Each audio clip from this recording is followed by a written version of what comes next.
તમે સાંભળી રહ્યા છો કૃષ્ણા પુરાણ ચેનલ। શું તમે જીવનની મુશ્કેલીઓથી હારી ગયા છો? શું તમને લાગે છે કે કોઈ તમારો સાથ નથી આપતું અને મહેનત કરવા છતાં સફળતા નથી મળતી? તો આજે શ્રી કૃષ્ણના આ અમૃત વચનો તમારું આખું જીવન બદલી નાખશે। આ વિડીયોને વચ્ચેથી છોડવાની ભૂલ ક્યારેય ના કરતા, કારણ કે આમાં છુપાયેલા છે એવા કડવા સત્યો અને રહસ્યો જે તમને દરેક સંકટમાંથી બહાર કાઢીને સફળતાના શિખર પર પહોંચાડશે। આવો જાણીએ શ્રી કૃષ્ણના અમૃત વચનો, જે તમારા જીવનની દરેક મુશ્કેલી દૂર કરશે અને તમને જીવન જીવવાની નવી દિશા બતાવશે। જય શ્રી રાધે કૃષ્ણ। મિત્રો, આ દિવ્ય યાત્રામાં તમારું સ્વાગત છે। હે કૃષ્ણ, જે પણ ભક્ત આજે આ વાણી સાંભળી રહ્યા છે, તેમના જીવનમાં તમારી કૃપા બની રહે અને દરેક મુશ્કેલી દૂર થાય। તો મિત્રો, ચાલો વગર વિલંબે શ્રી કૃષ્ણના અમૃત ઉપદેશોની આ અદ્ભુત યાત્રા શરૂ કરીએ। શ્રી કૃષ્ણ કહે છે કે માણસ સાધનોથી નહીં, સાધનાથી શ્રેષ્ઠ બને છે। ભવમોથી નહીં, ભાવનાથી શ્રેષ્ઠ બને છે। ઉચ્ચારણથી નહીં, પોતાના ઉચ્ચ આચરણથી શ્રેષ્ઠ બને છે। એટલા માટે દેખાડાને છોડીને પોતે એક સારો માણસ બનવા પર ધ્યાન આપો। દૂધ, દહીં, છાશ, માખણ અને ઘી, આ બધું એક જ વંશના છે, છતાં પણ બધાની કિંમત અલગ અલગ હોય છે। આનાથી જ આપણને ખબર પડે છે કે શ્રેષ્ઠતા જન્મથી નહીં, પરંતુ પોતાની અંદર કર્મ, કલા અને ગુણોથી પ્રાપ્ત થાય છે। શ્રી કૃષ્ણ કહે છે કે જે મળે તેને પચાવતા શીખો, કારણ કે ભોજન ના પચે તો રોગ વધી જાય છે, પૈસો ના પચે તો દેખાડો વધે છે, વાત ના પચે તો ચુગલી વધે છે, પ્રશંસા ના પચે તો અહંકાર વધે છે, નિંદા ના પચે તો દુશ્મની વધે છે, રાજ ના પચે તો ખતરો વધે છે, દુઃખ ન પચે તો નિરાશા વધે છે અને સુખ ન પચે તો મુસીબતો વધે છે। આ દુનિયાનું કડવું સત્ય છે।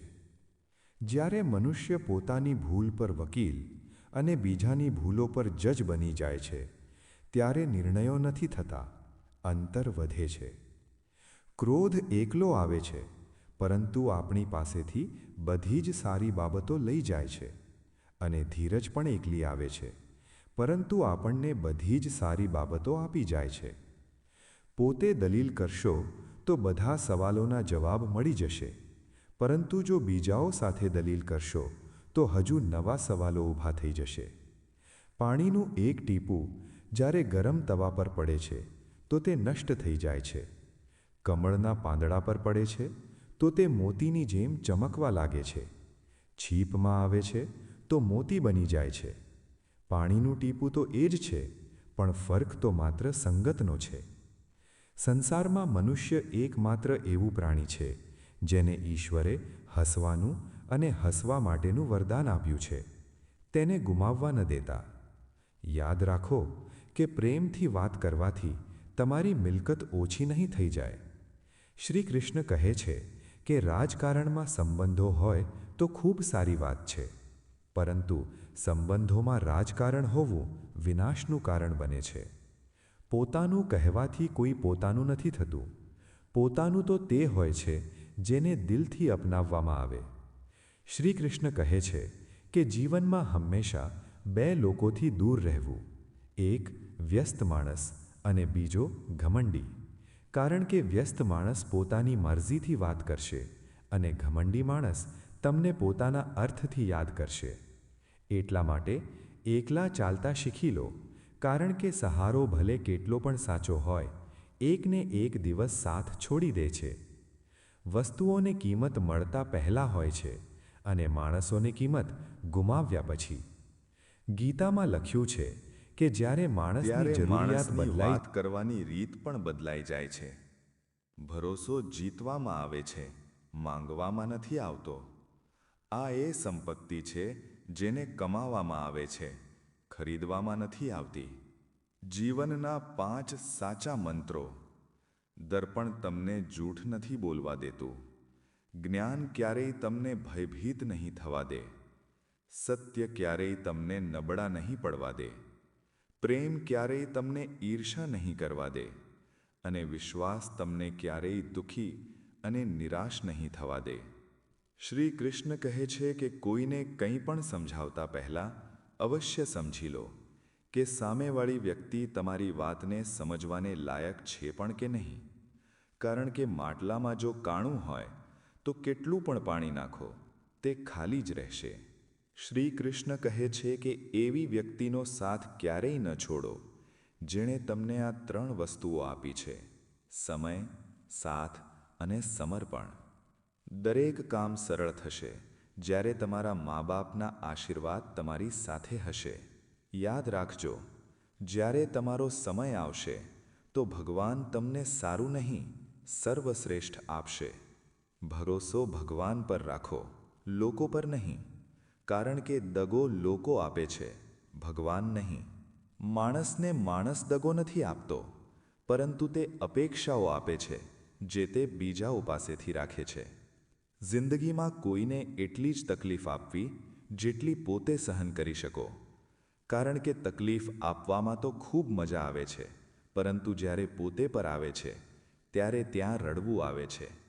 શ્રી કૃષ્ણ કહે છે કે કર્મ તારા સારા છે તો કિસ્મત તારી દાસી છે, નિયત તારી સારી છે તો ઘરમાં જ મથુરા કાશી છે.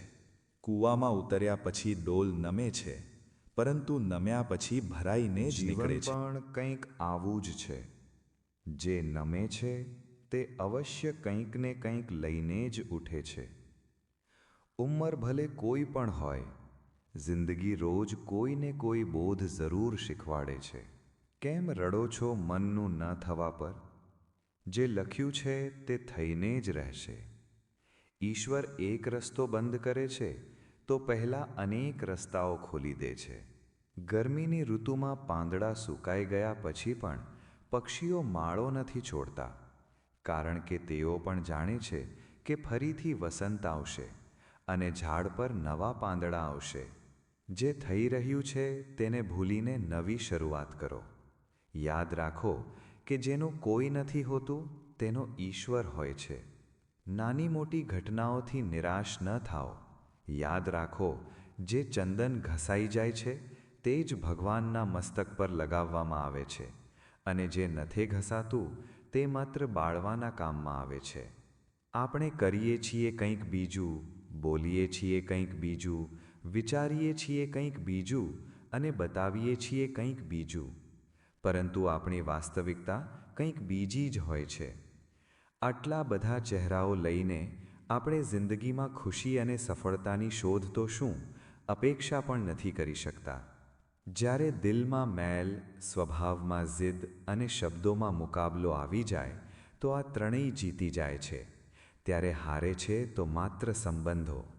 તકલીફો અને દુઃખોમાં ધીરજથી કામ લેતા કરો, કારણ કે સોનાને આગથી પારખવામાં આવે છે અને માણસને તકલીફો અને દુઃખોથી. જ્યારે જિંદગીમાં શાંતિ ઓછી થઈ જાય તો પ્રાર્થનાઓનો સમય વધારી લો અને ઈશ્વર સાથે વાત કરો. પોતાના દુઃખોમાંથી બહાર નીકળવાનો રસ્તો તેમની પાસે જ માંગો. પોતાના ઈશ્વર પાસે પોતાની નબળાઈઓનો સાચા મનથી ઉલ્લેખ કર્યા કરો. તે તેને તમારી તાકાત બનાવી દેશે. કે મુશ્કેલીઓ આપવાવાળા કરતાં મોટો હોય છે મુશ્કેલીઓમાંથી બહાર કાઢવાવાળો. જિંદગીને ખુશ રહીને જીવો, કારણ કે રોજ સાંજે માત્ર સૂરજ નથી આથમતો, પરંતુ તમારી અનમોલ જિંદગી પણ આથમે છે. જેણે સાથ આપ્યો તેને તમે સાથ આપો, પરંતુ જેણે તમારો ત્યાગ કર્યો તેનો તમે પણ ત્યાગ કરી દો. બીજાની જિંદગીમાં ડોક્યું કરવાથી કંઈ નથી મળવાનું. વિશ્વાસ માનો, તમારી જિંદગીમાં એવું ખૂબ કંઈક છે જે રાહ જોઈ રહ્યું છે કે તમે તમારી પોતાની જિંદગીમાં ડોક્યું કરો. મા-બાપ સાથે તમારો વ્યવહાર તે વાર્તા છે જેને લખો તો તમે છો, પરંતુ તમારી સંતાન તે તમને વાંચીને સંભળાવે છે. જેમ જેમ ઉંમર વધે છે આપણને એ અનુભવ થવા લાગે છે કે આપણે નક્કામાં જ કેટલાક લોકોને અને કેટલીક વાતોને મહત્ત્વ આપી દીધું, જેઓનું આપણા જીવનમાં કોઈ યોગદાન હતું જ નહીં. જીવનમાં અડધું દુઃખ ખોટા લોકો પર અપેક્ષા રાખવા પર અને બાકીનું અડધું દુઃખ સાચા લોકો પર શંકા કરવાથી આવે છે.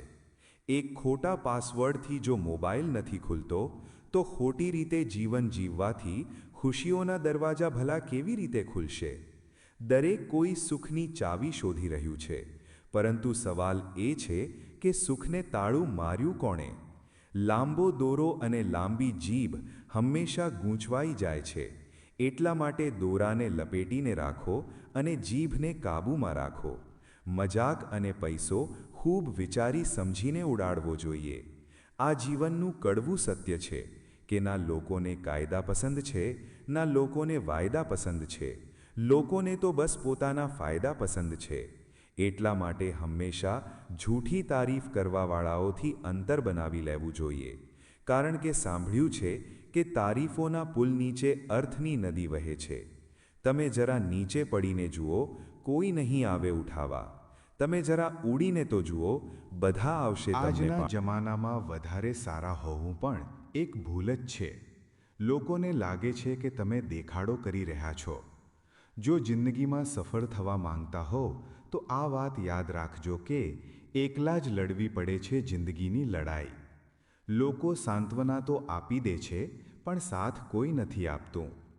જિંદગીની દોડમાં જે લોકો તમને દોડીને નથી હરાવી શકતા, તે જ તમને તોડીને હરાવવાનો પ્રયત્ન કરે છે. આ દુનિયામાં કેટલાક સંબંધો ભાડાના ઘર જેવા હોય છે. ભલે જેટલી મરજી દિલથી સજાવી લો, તે ક્યારે પોતાના નથી બનતા.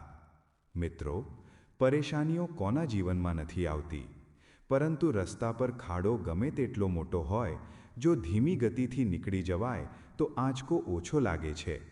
બિલકુલ તેવી જ રીતે જિંદગીમાં મુસીબત કેટલી પણ મોટી હોય, જો ધીરજ અને સંયમથી પસાર થઈ જવાય તો આપણે દરેક મુસીબતનો સામનો કરી શકીએ છીએ. પૈસો એક જ ભાષા બોલે છે. જો તમે આજે મને બચાવી લીધો તો હું તને કાલે બચાવી લઈશ. પૈસો પછી કહે છે, ભલે હું ઉપર સાથ નહીં આવું, પરંતુ જ્યાં સુધી હું નીચે છું તને ઉપર લઈ જઈશ. માતા પિતા ભલે અભણ કેમ ના હોય, પરંતુ શિક્ષણ અને સંસ્કાર આપવાની જે ક્ષમતા તેમનામાં છે તે દુનિયાની કોઈ સ્કૂલમાં નથી. સારાની સાથે સારા બનો, પરંતુ ખરાબની સાથે ખરાબ નહીં, કારણ કે હીરાથી હીરો કોતરી શકાય છે, પરંતુ કાદવથી કાદવ સાફ નથી થતો. વૃક્ષની નીચે પાણી નાખવાથી સૌથી ઊંચા પાંદડા પર પણ પાણી પહોંચી જાય છે. આ રીતે પ્રેમપૂર્વક કરેલા કર્મ પરમાત્મા સુધી જરૂર પહોંચે છે. સેવા બધાની કરો, પરંતુ આશા કોઈની પાસેથી પણ ન રાખો, કારણ કે સેવાનું સાચું મૂલ્ય ભગવાન જ આપી શકે છે. માણસ નહીં. જમાનાની ખરી ખોટી અને 2 ટંકની રોટલી માણસને સમય કરતાં પહેલાં જ સમજદાર બનાવી દે છે. તેમનાથી ન ડરો જેઓ દલીલ કરે છે, તેમનાથી ડરો જેઓ છળ કરે છે.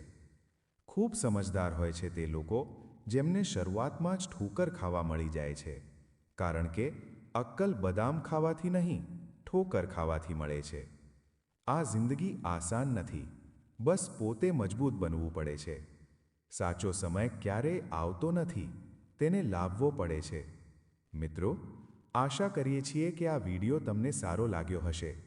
જો વિડિયો સારો લાગ્યો હોય તો પ્લીઝ ચેનલને સબસ્ક્રાઇબ કરો અને વિડિયોને પોતાના મિત્રોમાં શેર કરો. જો તમને આ વિડિયો અને આ પવિત્ર કથા પસંદ આવી હોય તો કમેન્ટમાં જય શ્રી રામ લખવાનું ભૂલતા નહીં.